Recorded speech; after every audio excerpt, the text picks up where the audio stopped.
Včelári, idete vytáčať med? A neviete, ako ho uskladniť?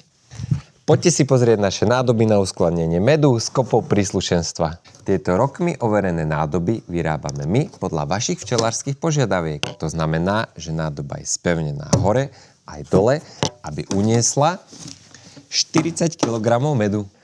Ale najväčšia výhoda je, že vďaka spevnenému vrchnáku sa dajú takto stohovať plné medu. Nádoby sú pripravené na styk s potravinami a sú vyrobené z odolného a pružného materiálu, ktorý zabezpečuje dlhú životnosť. A príslušenstvo?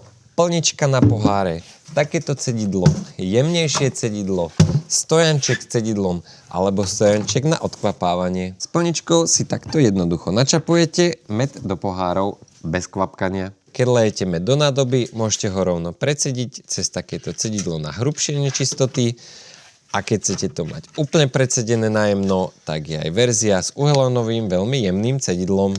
A uhelónové cedidlo môžete dať aj do takéhoto praktického stojančeka. No a keď hore-dole prelievate med, tak chvíľku trvá, kým všetok stečie z nádoby, tak na to je takýto stojanček na odkvapávanie nádob, kde necháte nádobu odkvapkať. Tak šup, choďte vytáčať, nech je čo uskladňovať.